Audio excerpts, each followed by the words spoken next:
Assalamualaikum warahmatullahi wabarakatuh. Masih di Jans Classes Channel, belajar bahasa Inggris dari dasar. Sekarang materi kita adalah modal auxiliary yang bisa kita pakai untuk mengekspresikan possibility and necessity. Sebelum kita bahas ini lebih lanjut, kita akan bahas dulu perbedaan modal can dan could. Mungkin masih bingung kapan kita pakai can dan kapan kita pakai could.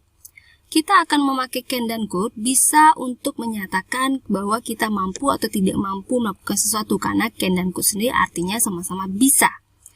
Atau dalam bahasa Inggris kita sebut dengan expressibility. Ketika dalam konteks expressibility, kita akan memakai can kalau kita mau menyatakannya di masa sekarang. Kalau menyatakannya di masa lalu, maka kita pakai past. Contohnya, I can't do it now. Oke. Nah, ketika kita mau bilang saya tidak bisa melakukannya kemarin, maka can-nya kita ganti menjadi bentuk kedua yang mana adalah could. I couldn't do it yesterday. Selain can dan could, untuk menyatakan ability juga kita bisa pakai be able to. Penggunaan be-nya tergantung dari tenses dan juga subjeknya. Ketika konteksnya atau tensesnya simple present, maka kita akan memakai am. Kalau subjeknya I, tapi kalau subjeknya seperti they, maka kita akan memakai are. Kemudian, kalau konteksnya simple past, makanya kita ganti menjadi was. Kalau dia subjeknya I, sementara kalau subjeknya they, kita ganti menjadi were. Selain untuk expressibility, can dan could juga bisa dipakai untuk express request. Meminta. Perbedaannya adalah kita akan memakai could ketika kita mau lebih sopan. Selain could juga bisa ada may. Contohnya, can you close the door please? Ini sopan. Tapi ada yang lebih sopan yaitu dengan menggantinya menjadi could you close the door please. Jadi di sini penggunaan konteks could bukan simple past tapi adalah lebih sopan.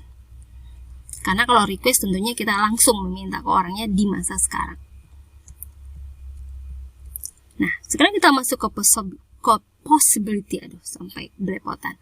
Possibility atau nama lainnya adalah certainty, kepastian atau ketidakpastian sesuatu itu terjadi. Tapi dalam video ini kita pakai istilah possibility. Contohnya kita lihat pakai konteks dulu. Ketika ada yang bertanya, why Danny is not coming today? Mungkin kenapa Danny nggak datang hari ini? Nah, kemudian ada yang menjawab, Danny must be sick. Pernyataannya ini, Pernyataan ini kepastiannya hanyalah 95%. Jadi penggunaan must ini menyatakan bahwa dia hanya yakinnya 95% bahwa Danny sakit. Mungkin kemarin dia melihat Danny itu batuk dan flu, makanya ketika Danny tidak datang hari ini dia berpikir atau menyimpulkan dengan pasti bahwa Danny itu pasti sakit. Tapi cuma 95% karena dia tidak benar-benar tahu. Tapi kalau ada yang menjawab dengan menyatakannya dengan memakai modal may, Danny may be sick, atau might be sick, atau could be sick. Penggunaan may, might, dan could menyatakan bahwa dia yakinnya kurang dari 50%. Bedanya adalah kalau Mas tadi dia kemarin lihat Danny sakit. Kalau ini dia nggak ngeliat Danny kemarin sakit, tapi dia berkesimpulan dari biasanya kalau Danny tidak sakit itu biasanya karena sakit. Tapi dia tidak yakin. Karena dia tidak melihat Danny langsung dan juga Danny tidak memberitahu. Sementara kalau ada yang jawab Danny is sick, nah ini 100% dia yakin bahwa Danny sakit. Mungkin si Danny sudah menelpon dia dan menyatakan bahwa dia sakit.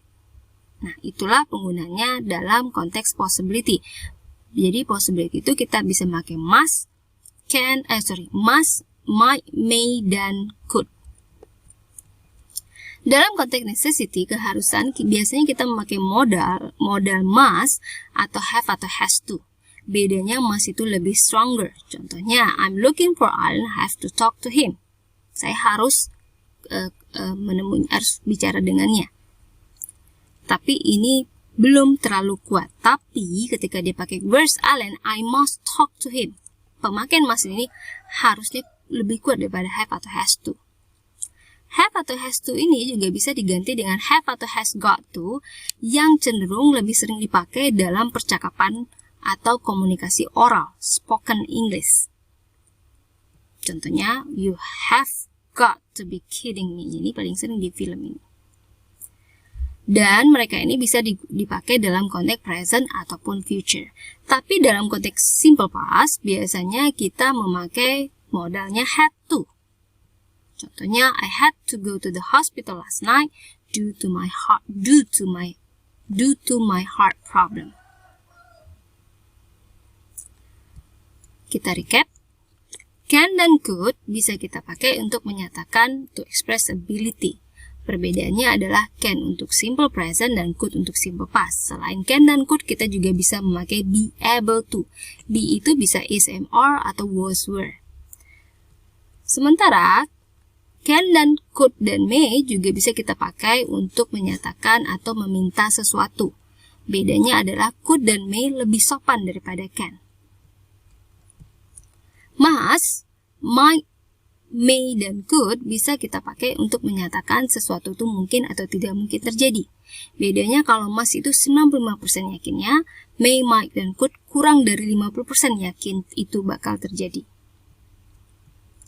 Must, have atau has to, have got to, bisa kita pakai untuk menyatakan keharusan. Bedanya kalau have got to, itu dipakai biasanya untuk spoken English, sementara must itu lebih kuat daripada have atau has to. Dan untuk konteks simple past-nya, biasanya kita pakai had to. Semoga bisa dipahami dan mudah untuk dicerna. Jangan lupa untuk nonton video berikutnya, itu suggestion and advice. Thanks for watching. Don't forget to like and give comment kalau misalnya mau request materi tertentu atau mau kritik. Terima kasih. Assalamualaikum warahmatullahi wabarakatuh.